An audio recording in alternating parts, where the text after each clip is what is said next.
le candidature de Alassane Dramane Ouattara. Un vrai lâche politique. Il faut te battre, monsieur. Exclu des élections présidentielles de 2000. Qu'est-ce qu'il a fait?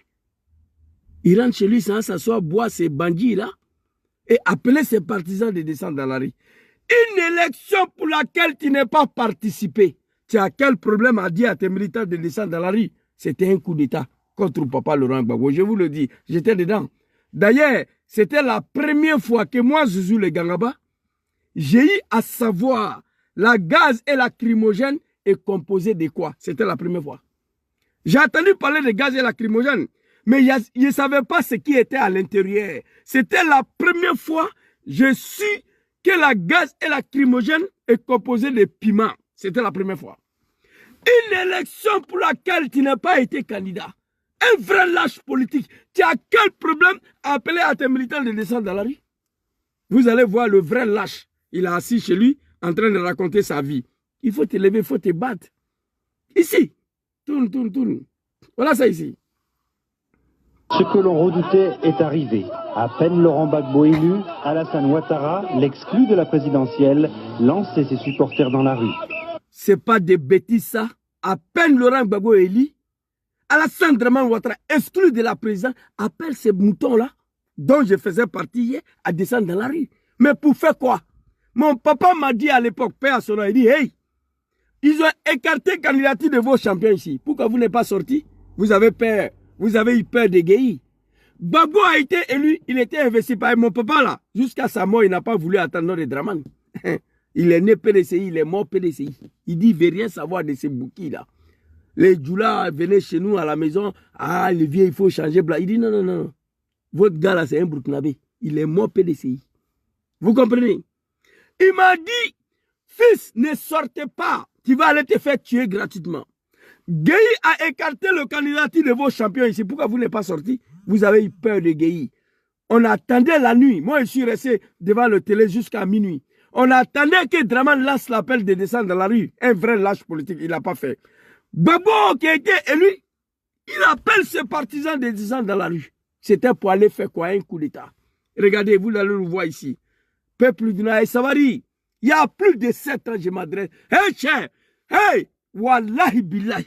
Si Ouattara, son pouvoir de Ouattara venait de finir dans une telle condition, c'est mort pour vous dans le pays-là. Moi, je vous dis, hier, on nous a empêché de porter Boubou, non? L'imam Ousmane Diakité, le comédien, le Kafa, le Satan, soi-disant imam de Kozim, allait s'arrêter à Oudjene, que les imams ont jeté Boubou pour porter des djinns. Mais après vos pouvoirs, la coalition, vous n'allez pas porter dans le pays-là. C'est moi, je vous dis ça. Si vous ne vous levez pas parler à Ouattara, et si vous ne retirez pas vos soutiens à Dramane, vous continuez de soutenir Ouattara, Dramane, jusqu'à la chute de son pouvoir. Calisson, vous n'allez pas porter dans le pays-là. La Côte d'Ivoire ne va pas disparaître. Soyez connectés demain, soyez assis ici. À partir de 19h, le son de Pat Sako, là. La vie, là, ça balance comme testicule de moutons, là.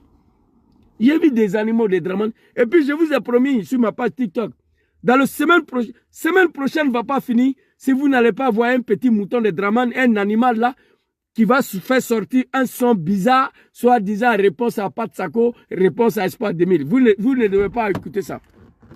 Je vous le dis, écrivez. D'ici la fin de semaine prochaine, un mouton de Dramane, un animal de Ouattara va sortir. Ils vont faire sortir un son bizarre, soit disant réponse à Pat Sako, réponse à Espoir 2000. Hey, les Ivoiriens n'est plus votant. Les Ivoiriens n'est plus votant. Regardez Dramane Ouattara. Un kafa, un kafri. Wallahi kafri mat malasanka. Quoi les islamés ou te faïke présent. Ikela islamé ika morofara. Ka fangata, ibe fangara ka misirichi. Afle. Oui, il y a... Ko ado. Ce que l'on redoutait est arrivé. À peine Laurent Gbagbo élu, Alassane Ouattara, l'exclu de la présidentielle, lançait ses supporters dans la rue. Pourquoi? Il y a quelques jours, nous avons rencontré l'homme très controversé en Côte d'Ivoire. À 500 mètres de sa résidence, l'homme très controversé en Côte d'Ivoire. Tu n'es pas un Ivoirien, mon frère. Les militants du RDR filtrent les passages des véhicules. Alassane Ouattara... On allait bloquer. Le militant de RDR filtre le passage de véhicules devant sa résidence des merdes de crocodiles. On était tous là-bas. Allez barricader là-bas les petits animaux du RDR, à l'époque dont je faisais partie. Je le regretterai toute ma vie. Je suis arrivé en Italie, même pas une semaine. Première manifestation à Rome contre mon papa Laurent Gbagbo, j'étais dans le car. Le vice-président du RDR chargé de la mobilisation ici en Italie. Il n'y a pas un petit mouton du RDR en Italie ici qui ne me connaît pas. Il n'y en a pas. Aujourd'hui, c'est Djom Soro et Soul qui sont devenus des personnes non gratas. Papa Laurent Gbagbo Yachi, on te demande pardon, Olivier. On te demande pardon. Moi, j'ai déjà parlé. J'ai déjà dit pour moi. Hein, 2025, là, ça passe ou ça casse. Écoutez.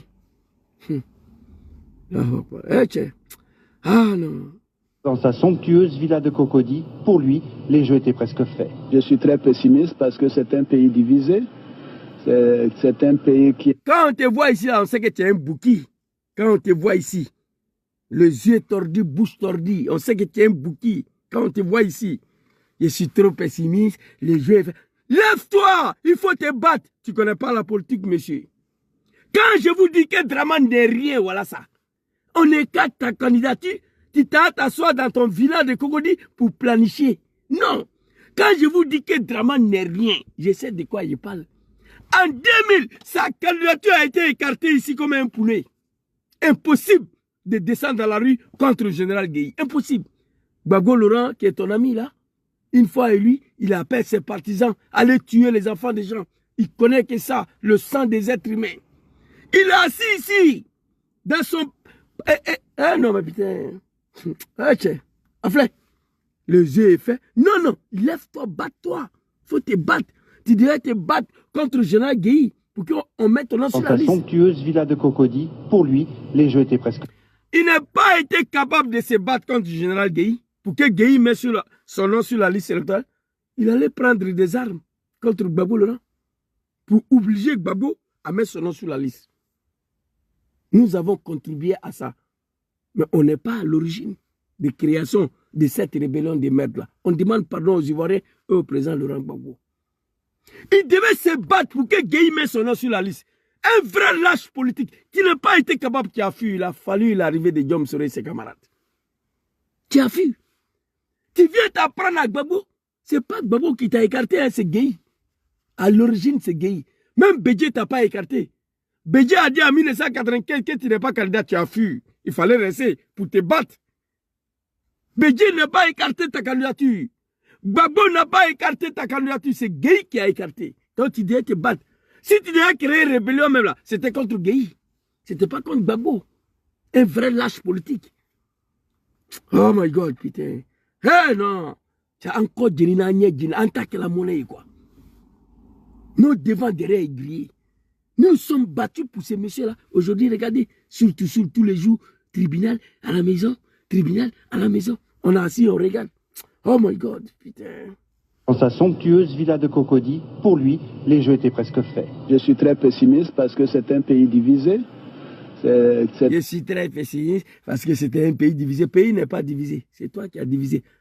En politique, il ne faut pas être pessimiste, il faut te battre. Un vrai lâche politique. Et regardez. Un pays qui a des problèmes politiques qui n'ont pas été résolus, malgré les promesses qui avaient été faites par le général Gueye. C'est un pays qui s'est appauvri et c'est un pays qui est au bord du chaos économique. Bon, regarde-moi ça. C'est un pays qui s'est appauvri, c'est un pays qui est au bord du chaos économique. Et regardez la Côte d'Ivoire aujourd'hui. Un pays pauvre. Plus de 400 000, c'est-à-dire plus de 40 000 milliards de dettes. On va pas, le pays là va mourir, on ne va pas finir de rembourser. Et quand je dis aux animaux de Draman que Draman n'est rien là, c'est ça là. Quand je dis Draman n'est rien, c'est ça. En politique, on ne parle pas des armes. Gbagbo a parlé la dernière fois, il dit qu'il va appeler les Ivoiriens à ne pas avoir peur, à descendre dans la rue. Mais il n'a pas appelé les Ivoiriens à prendre des armes. Moi, j'aurais souhaité que papa Laurent Gbagbo dise Zouzou, il faut aller dire à Draman que moi, je ne vais pas attendre le 31 octobre 2025. S'il veut qu'on mélange le pays, là, on va tout mélanger. Gbagbo n'a pas dit ça. Ce n'est pas un animal. Non. Djom Soro n'en veut plus. Dans son parcours politique, il n'y a pas rébellion dedans. C'est Draman qui a introduit Soro dans ça. C'est Draman qui a pris les armes, qui a remis dans la main de Soro Djom. J'ai la vidéo de Charles Bleu Goudé ici. Un étudiant, quel qu'il soit, il n'a pas les moyens d'acheter des armes. Oui. C'est de ça qu'il s'agit. Alors, voilà votre Dramane ici. Donc, ce jour-là, vous voyez, un vrai bouquet, à flâner. Bouche tordue, yeux tordus, tout s'est tordu ici. Ce jour-là, surtout pendant que Dramane est couché dans sa résidence de Cocody, surtout se lève